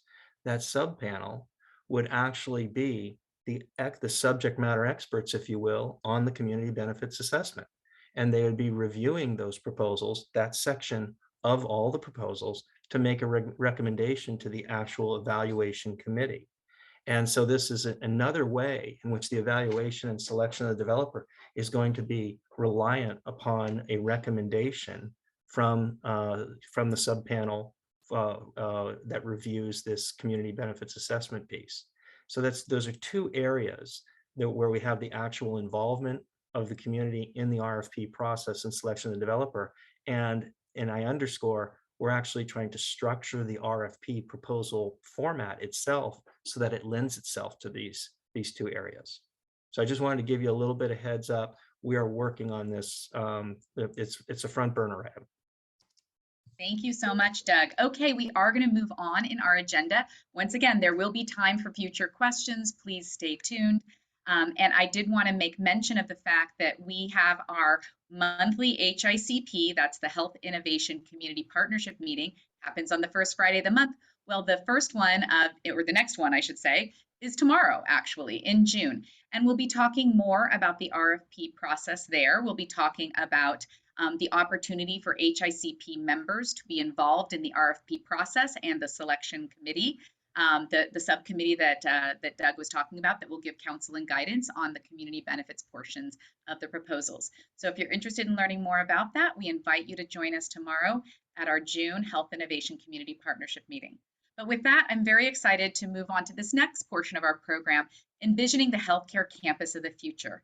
It's going to be a bit of a panel conversation where we talk about not only the projects that we've been mentioning up till now, but the additional projects that are happening concurrently on our campus. So if we could please move to the next slide. So I really wanted to make sure that we mention to everyone that there are multiple projects happening here on our campus simultaneously. This is in response to the supervisor's vision for a healthy village centered around the LAC-USC Medical Center. We know that no one project will meet all of the needs, but multiple projects working together will be able to create a modern healthcare campus that provides incredible community benefits. So right now we're looking at multiple projects, including our Restorative Care Village, Phase 1, Phase 2, Phase 3. There's a child care center that's hot in the midst of being developed and built. There's a courtyard refurbishment and an elevator addition, as well as the project we've been talking about so far today, the General Hospital and West Campus Reuse Feasibility Study. All of these projects working together are coming to meet the needs of the community and of the patients and the hospital campus by providing services such as recuperative care, wraparound services for patients, looking at those affordable housing opportunities, community services, making sure we have adequate parking and access, as well as green spaces, office and retail, ensuring we have space for our healthcare campus, the LAC-USC Medical Center, to grow and thrive. And then, of course, being at the heart and soul of an economically vibrant and resilient community here in our neighborhoods around LAC-USC. Next slide, please. Here you'll see a map of the campus elements that we're talking about that are under development or slated for future development. You'll remember this slide from Alex's presentation where you see the General Hospital feasibility and those portions of West Campus that are part of the study. They're identified here in blue. But I want to make sure to mention three other that are colored in yellow, orange, and red. First is the yellow area, our Restorative Care Village Phase 1, which is set to open in the next couple of months. Over the last 18 months, 5 buildings have been built to provide services to hospital patients and community members in an inpatient treatment facility that provides recuperative care and residential treatment. These 5 buildings in the yellow area on our map include 160 beds for short-term stays, 96 beds of recuperative care, and 64 beds of residential treatment.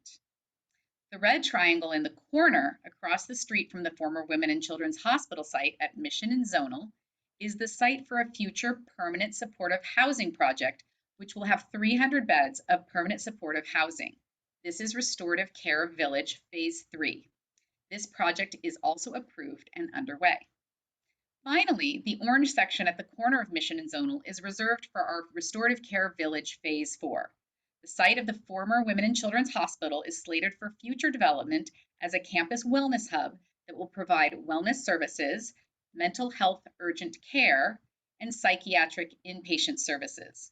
This project is several years away, but is in pre-planning as we know the urgent need for more capacity for mental health services and facilities on our campus and in this community. Next slide, please. Before we return to your questions, so please get them ready related to any of the projects we're talking about here today, I wanted to lay out a little bit of a timeline for where we are in these various projects. because every project is on a different schedule and every project takes a long time to develop and unfold and bring services to our community. At the top, you'll see the Restorative Care Village 1, the Recuperative Care Center in yellow. This project is in the final phase and we are getting ready to open our doors in the next couple of months. So that's a 2022 project that's concluding this year. It's not really concluding, but the services are beginning this year. Next, you'll see in blue the General Hospital and West Campus project. We have completed the study and are working on the RFP phase. From that, we will have at least a year of developer selection and contract negotiations before the project begins, ideally in 2024. Next, you'll see a very short bar in yellow, but we would be remiss if we didn't mention the elevator project that is very near to completion and is going to increase access and mobility across our campus for our patient population. And in orange at the bottom, the Restorative Care Village Phase 3 Permanent Supportive Housing Complex at Mission and Zonal is in early stages. The RFP has been issued and proposals received. Right now, the selection of the developer is underway. After that, we expect that construction may begin at the end of next year, with the doors hopefully to open in 2025. That's a brief overview of the development plans that are impacting our campus right now. With that, we will go to the next slide, and we're going to go back to more of your questions. We just wanted to provide some additional projects to provide additional context for everything that's happening on our campus. But with that, we want to hear again from you. Please raise your Zoom hand, write your question or comment in the chat, and we'll return to questions with raised hands now. So please go ahead, Elijah, and call upon our first questioner. So first we have conference room B in the live stream event. So please unmute yourself and ask your question. Please go ahead, Dayanara. Hola, buenas noches. La pregunta es Good evening. The question I have is from Edith. She would like to know if there's going to be a market for organic food. Interesting. Doug, I think you'll have to you'll have to say what we might know about the opportunity for a grocery store or market on the as part of this development. Oops, you're muted, Doug. So the answer is yes. You know, again, one of the items that we're looking at is minimum expectations and requirements, right? Well, what are those expectations and requirements going to be? We've spoken an awful lot about the affordable housing. We haven't spoken a whole lot about the local hire and contracting for locally owned businesses, but that will also be in part of this. But also are the amenities. I mean, if you've got a food desert in the area, then we want to make sure that that is fulfilled. And so one of the ways that we will start to paint a picture of expectations is actually we would be using a grocer as one of those areas that points to the proposers in a direction that they've got to identify what are the amenities that either are missing or need to be built up in this area. And that it would be the responsibility for the developer to bring that in and incorporate that into some of the non-housing areas of the development. And there will be plenty of non-housing areas in this development. Great. Thank you so much, Doug. We're so excited with all the opportunity that this development presents. Let's turn to our next question, Elijah. Yes, we have another question from our in-person live stream, conference room B. So please unmute yourself and ask your question. La pregunta es de Alejandro. The question is from Alejandra. Viviendas para personas de bajos recursos y la guardería para apoyar a las madres. Will there be housing for low-income people and a child care center to help mothers?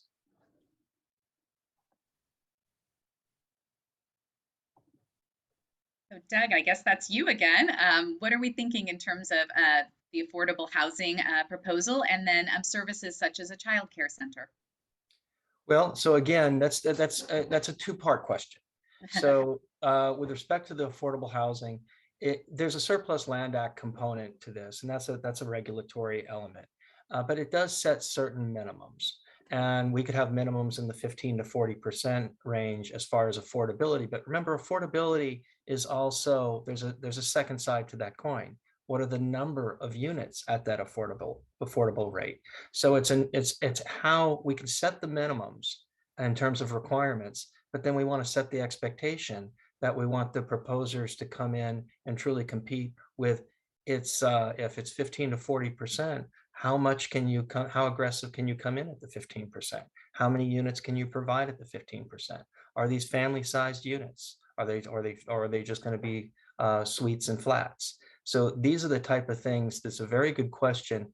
Again, we want to be able to set a platform for competitive evaluation on these issues, and we will do that with respect to affordability on the housing. With respect to the support systems, such as childcare, again, this is another one of these items that we want to make sure that we identify what is the use, what is the targeted population for this development.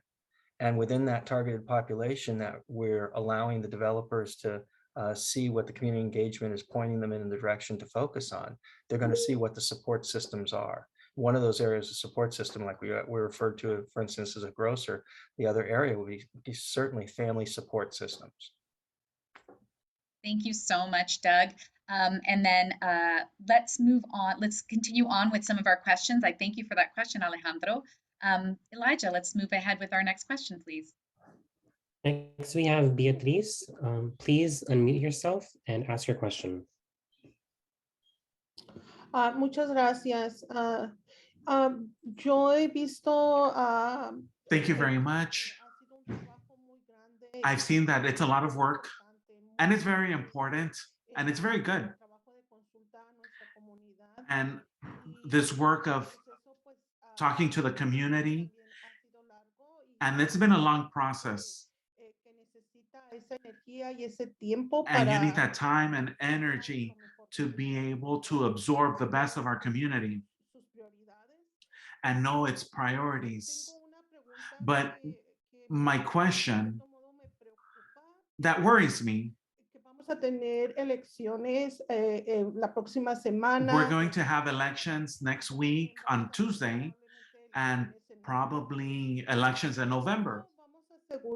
How are we going to make sure that the people that are voted in continue supporting a project of this size, as the Supervisor Solis has done so, and the people that have the deciding or have the power to make decisions? You know, I see that more people should be supporting this project, but there's always negative people, and we need strong leaders. How are we going to make sure that that energy that Supervisor Solis continues, and that way it comes to fulfillment? Thank you so much, Beatriz. Absolutely a great question. I believe we have a member of Supervisor Solis's team, Guadalupe Duran Medina.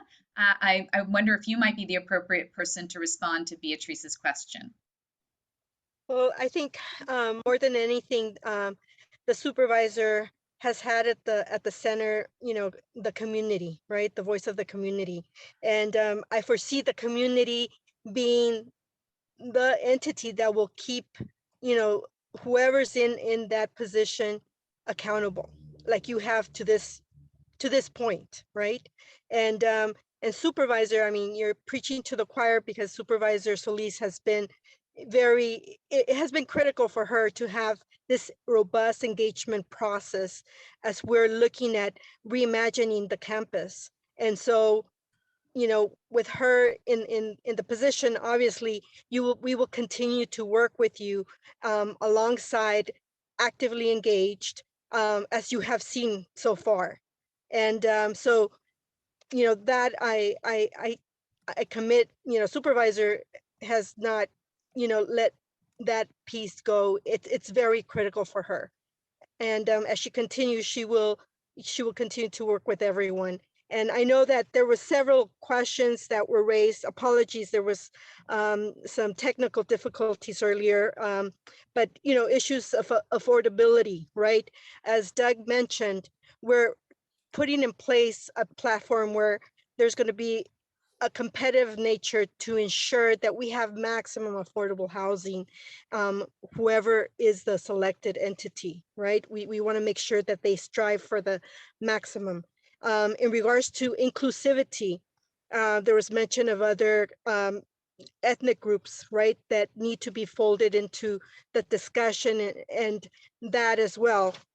We're very open to ensuring more, we are very, supportive of diversity, including other groups. We're going to continue to do this and include others that haven't made it so far, right, to our meetings.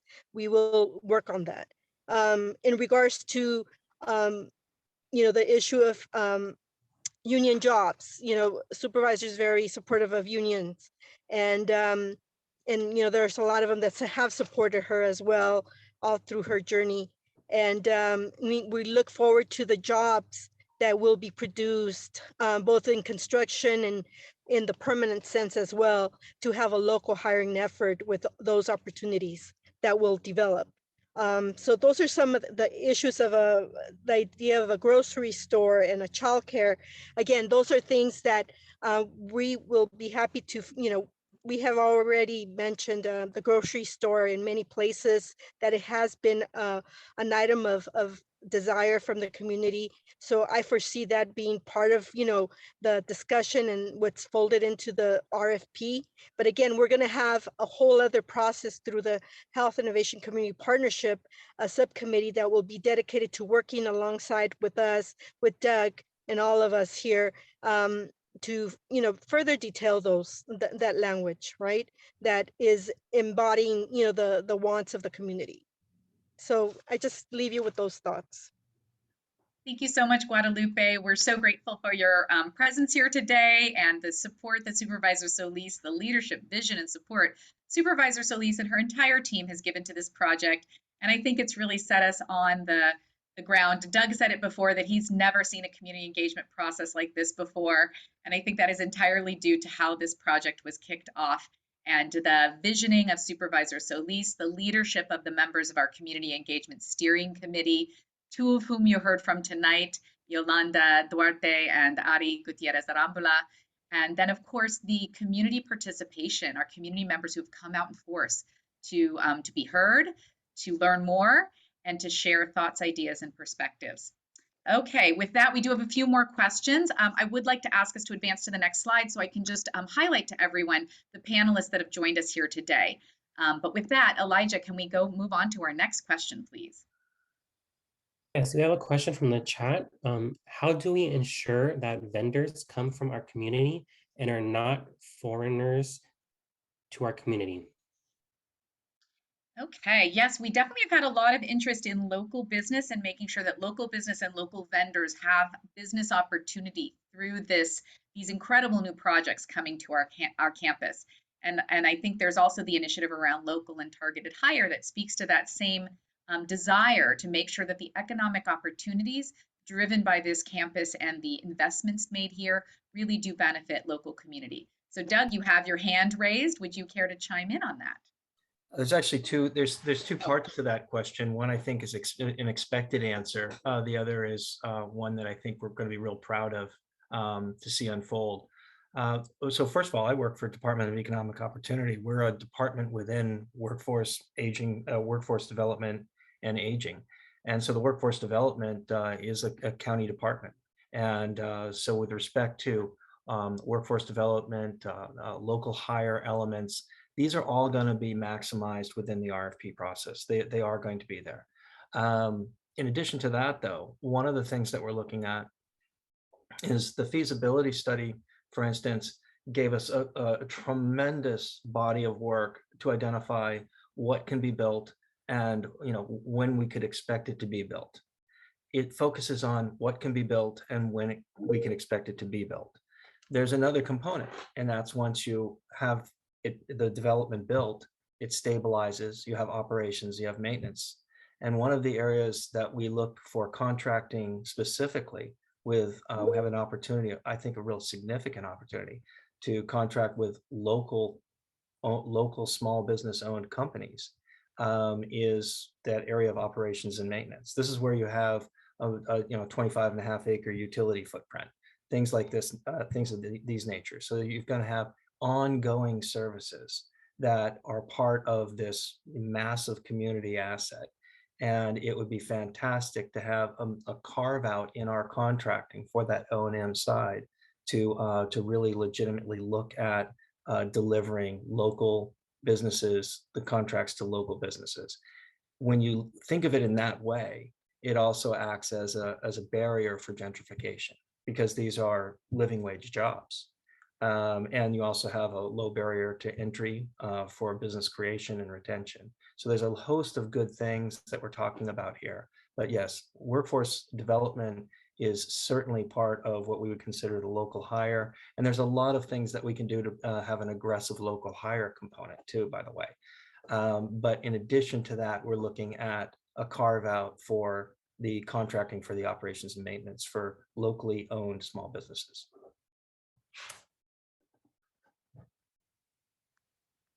Thank you so much, Doug.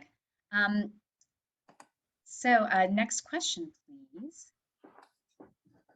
So we have Brenda. So Brenda, please unmute yourself and ask your question. Hello, everyone. Can you hear me? Yes, we Hello? can. Excellent. Go ahead, Brenda. Thank you so much. Thank you, everybody, for all your great work. It's a lot of work. You guys have started with lots of propulsion for this project. Great information. I sit in the board with the Boyle Heights Neighborhood Council. I also sit in the planning and land use, but I also work with UCLA, the Autism Clinic, in research. And I just want to bring this up because I haven't heard it before, and I have participated in the HICP meetings. I also want to say that I am totally behind Vivian. We seem to be forgetting a lot of our community, that is the elders and the people with disabilities. So at this point, I would like to just mention people with disabilities. We have about 1 out of 44 children being diagnosed with neurodiversity, and many of those children have no places to go, especially in these low income areas. Any places to go when it comes to services, and a lot of them who are growing up and now are young adults, there is no space for a space for living, places they can go and they can live and they can try to be independent. So I think that this will be a great consideration to include maybe in the RFP, the community of people with disabilities. And I would really, really appreciate that. And I will continue supporting and coming into the HICP meetings. And well, thank you so much. Thank you so much, Brenda. I think we are going to pivot to, I'm not sure if anyone has a response to the points Brenda has raised this evening. The incredible needs of the community, Brenda. We really appreciate that you are representing and speaking for many that have experienced very difficult challenges. Rosa. So I don't know if Edgar would like to add here, but I just want to emphasize the importance of the campus that this is, the campus that that supports a community of the most vulnerable, a campus where anyone can come to receive care regardless of their ability to pay. So I would imagine that the priority of the vulnerable communities, those that have that are struggling with disabilities, those that are in higher need of care, right, would be a priority population for our campus. And so we hear you loud and clear, the importance of seniors, the importance of those that may require critical care and could really benefit from being close to a hospital, right? Those are the types of value alignment that we see and we value. And again, I mean, because of the conversations that we're having with all of you, we will continue to advocate for that. And I also just, before I let the mic go, want to just again acknowledge Doug Cohen, because I really haven't seen a better partner in this work, particularly from someone that wasn't necessarily yet at the table. And the moment he walked in the door and wanted to be at the Health Innovation Community Partnership because he wanted to learn so that he's ready for the request for proposal phase, he stayed at the table. And I've seen him time and time again be in the hot seat. And you don't back down, Doug, and I appreciate that. Being a partner, having discussion, being able to answer questions, right? Representing the best of what this process has created, which is a true partnership with community and county, and learning from one process to the next. So just wanted to acknowledge you. I'm going to step in and I'm going to say thank you very much for that. It would be insincere if I didn't accept that compliment, and I really appreciate it. But I think we can all understand that these are a group of people you don't get to say no to. And this is a wonderful way for us to make sure that we deliver a wonderful, wonderful project for you over the course of the next year. And but Rosa, you really hit it on the nail on the head. This is a fantastic opportunity for all of us. I mean, professionally as a challenge, from our standpoint as just the public workers, this is a unique challenge that we want to take on. We've got 25.5 acres to reconfigure a community in the way that the community wants to see it done. And so it just doesn't come along. It just doesn't come along that often. And this is a fantastic opportunity for everybody. So thank you very much for the compliment. I really do appreciate it. Well, thank you, Doug. Thank you, Rosa. Thank you to all of our participants who asked such insightful questions, who advocate for communities that they represent and that they love. We're so excited to see such robust community participation, and we anticipate much more of it in the phases of this project that lay in front of us. But I do want, before we leave the slide that's right in front of us, and I appreciate that we are at time for this meeting, but I'll beg everyone's indulgence for just a couple extra minutes, if you might. We have an incredible array of panelists who have joined us tonight, really giving of their time to make sure that if a question arose that was in their area of expertise, they were available to respond. So I know we've got to kind of start wrapping things up now, but I thought this might be an opportunity if Nicole and or Raina and or Edgar would like to weigh in on anything that they've heard tonight, share with us some of their insights from their work and how the community needs and the community priorities that we've shared today are kind of reflected in the work that they're pursuing right now. We'd be so grateful to hear from you. So if you're still able to join us and unmute yourself, we'd love to hear from Nicole, Edgar, or Raina. Hi, if I may, I'll go first.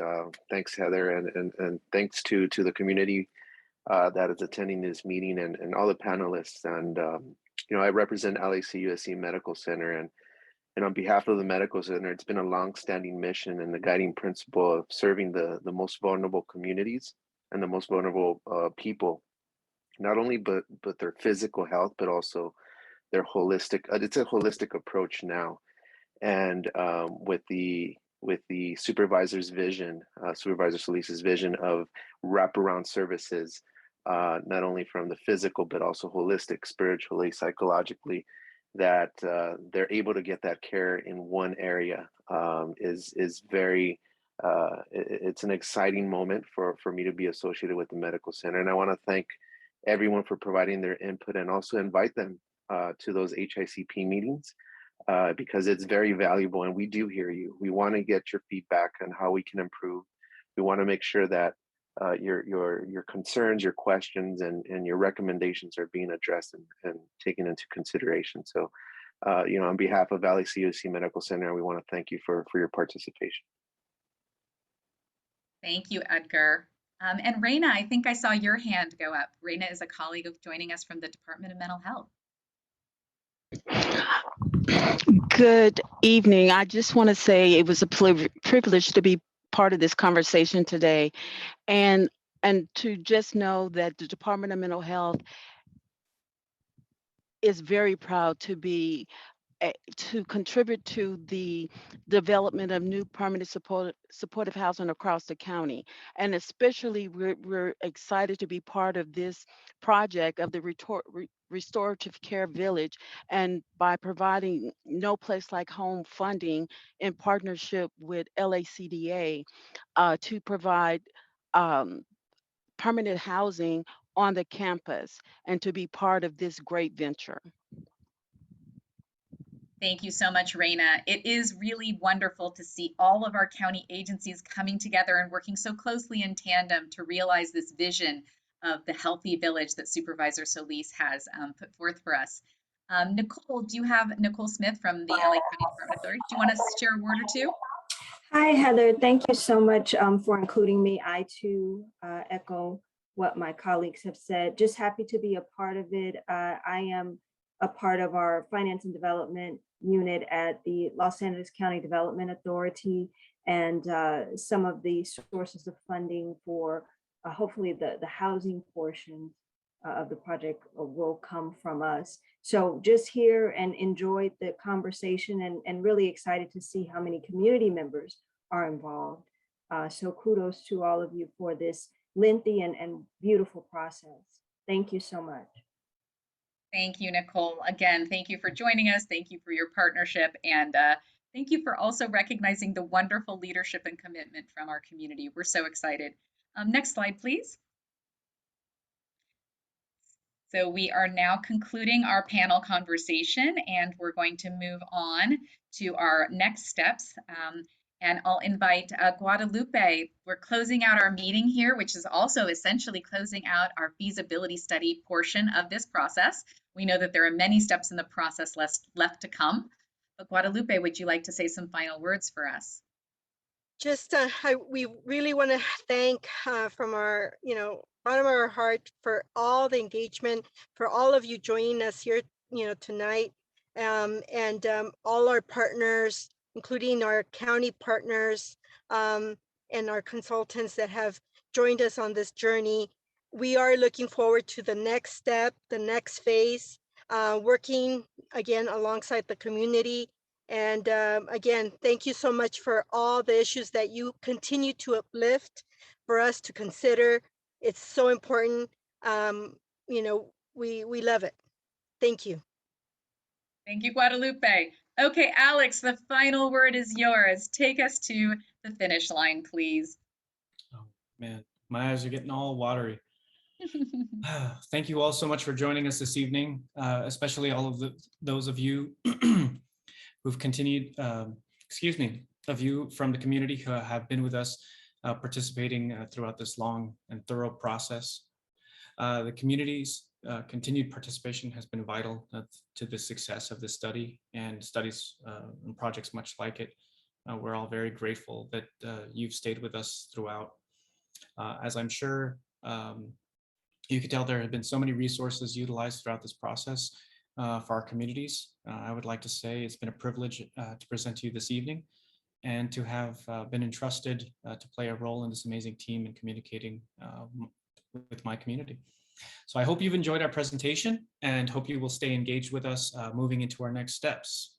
And with that was our segue into how to stay involved and stay connected.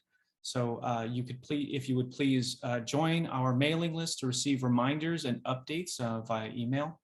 Follow us on social media at Facebook, Instagram, and Twitter.